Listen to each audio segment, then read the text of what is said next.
welcome to this very special show as we begin our countdown to Lok Sabha 2014. Maharashtra is a battleground state, not just because it sends the second most number of members of parliament to the Lok Sabha, but also because it plays a very crucial role in the health of our economy.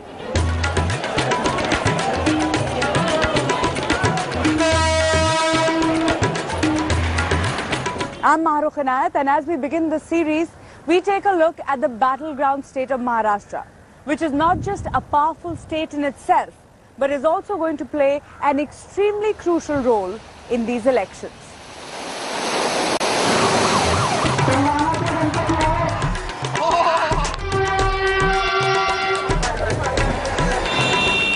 Mumbai, the financial super hub.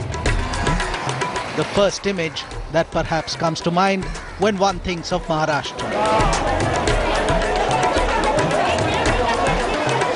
The urbanized centre that is a lifeline, a political metaphor and a platform for state politicians and their electoral chants. Jai Hind, Jai Maharashtra. Bharat Mata Ki Jai. Jai Hind. Jai Hind, Jai Maharashtra. Jai Hind, Jai Maharashtra. मोठे toll नाके जोपर्यंत बंद होत नाही, कई देश को भ्रष्टाचार से मुक्ति मिलनी चाहिए या नहीं चाहिए? राहुल गांधी त्यांच्या पुढे विकासाची दिशा काय?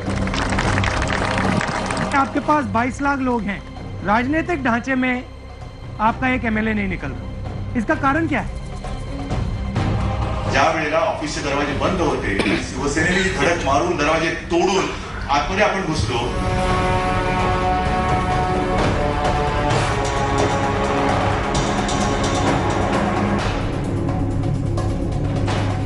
With a highly urbanized vote bank, high aspirational values and a young electorate, coupled with the fact that it sends the second largest number of members of parliament to the Lok Sabha, Maharashtra is a political game changer. Because of this kind of political divide, it's very unpredictable. So people and most of the political parties are banking on Maharashtra.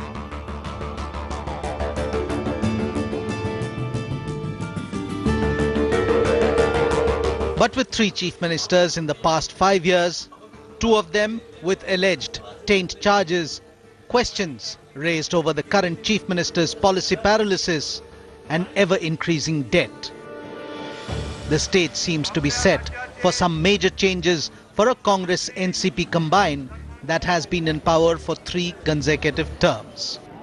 There is a lot of anti-incumbency against the Congress NCP, even if they are in government, and they seem to be, at the moment, a little better put together and a better organized than the Shiv Sena and the BJP, which are suddenly bickering so much. It is not just anti-incumbency that is likely to affect the fortunes of the ruling combine, but the new election mantra, the fight against corruption that is bucking the trend for the opposition. A large section of the people are very much annoyed with the UPA regime because of big economic crisis. At the same time, the record of corruption. Now the people don't want to vote for Congress.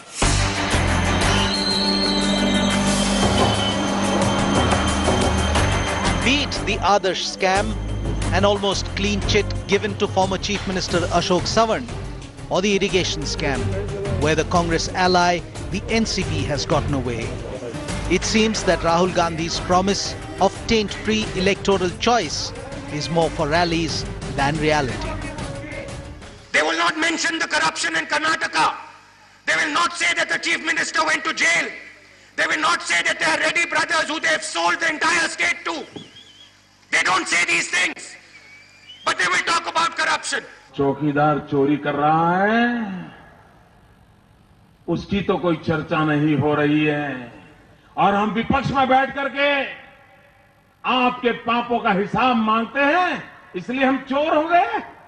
I don't think people are really bothered about the corruption the way media is bothered. If that's the case, half a dozen MPs, I mean ministers from Madhya Pradesh or from Chhattisgarh, they wouldn't have got re-elected in the recently held 5 state elections.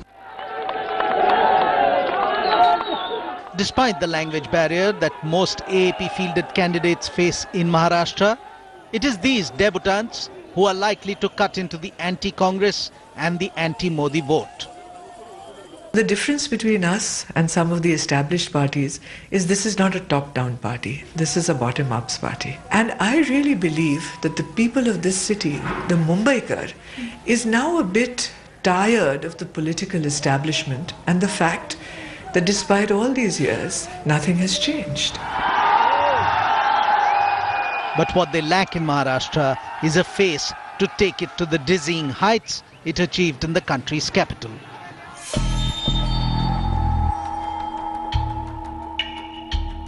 A recent unexpected meeting with Nitin Gadkari and Raj's open praise for Narendra Modi while fielding candidates against the Sena has not just upset the Uddhav-led Shiv Sena but also spoiled the pitch for the BJP-led NDA. केवळ सरकार स्थापन करण्याच्या इराद्याने निवडणूक लढणार असाल तर तसे एकदा स्पष्ट करा आणि मग गरज पडली तर काँग्रेसचाही पाठिंबा आम्हाला चालेल असं जर असेल तर तेही स्पष्ट करा असे माझे 2 महत्त्वाचे प्रश्न आहेत. While Modi might want to ally with both factions of the Sena in his bid for the centre, this move has the potential to turn the Sena hostile to its long-standing ally, the BJP. Neither the other BJP leaders, nor particularly Nitin Gadkari, could have been unaware of the fact that there is this visceral hatred between Raj Thackeray and Uddhav Thackeray. And Uddhav particularly is very, very, sensitive and very, very paranoid and conscious about this. Given the constant parleys that are happening in Maharashtra, it is extremely important to look at the history of the state to find out if there is any precedent that explains the present. One is that we all have faith in the judiciary and therefore we should respect that. But there is also the other side of perception.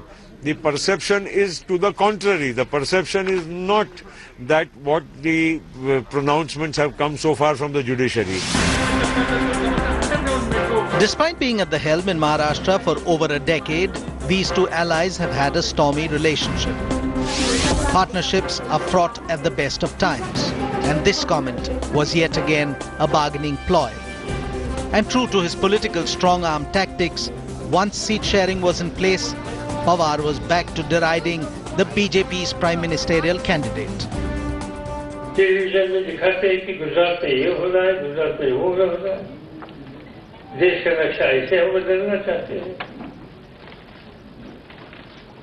ठीक है जहाँ कुछ अच्छा हुआ तो इस बारे में हमारे मन में कोई दुख की बात नहीं है और हमने दूसरी भी बात कुछ देखी है वहाँ क्या हुआ था. Most would look at this alliance with interest, since Pawar's NCP has forever looked for political friends and shopped openly after 1999, even though it joined hands with the Congress as a junior partner. Irony of the party being formed after moving away from the Congress over Sonia Gandhi's nationality and then subsequently coming back to the Congress fold soon after is not lost on most. It's absolutely little love and most of it hate, because both the parties, they look at the same constituencies, they look at the same voting base, and they have the same kind of political agenda. So as of now, it's a marriage of convenience, and it will stay as long as both parties are of any utility to each other. Fighting this Congress-NCP combine is another.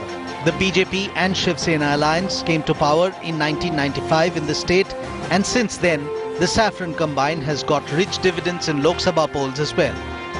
Entrenched with a largely Hindu nationalist agenda, this combine's consistent performance in the local municipal polls has taken it from strength to strength. In the national narrative, its stellar performance of 33 seats in 1996 is the repeat they want this year. Western Maharashtra is the turf or the gud or the turf of the Congress and the NCP. Although that is not to say that the Shiv Sena and the BJP cannot upset the Congress and the NCP in this area.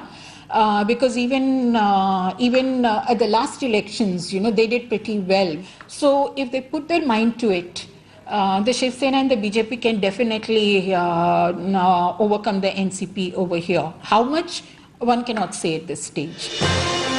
But the factor that cost them an upset in 2009 threatens to cause deep fissures in this saffron alliance, Raj Thackeray. And this time it is the BJP, or rather Nitin Gadkari, that is to blame for that. निवडणूक लढवणार की निवडणूक नाही लढवणार तर निवडणूक लढवणार.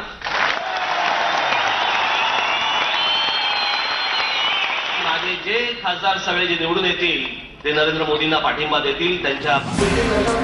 Sena has every reason to fume over Gadkari's overture to Raj, considering the dent he caused in 2009. 5 years back, even though the MNS had failed to win seats, each of its 9 candidates in the Mumbai-Thane-Nashik belt had got over 1 lakh votes, critically contributing to the Congress NCP victory. Vote for India!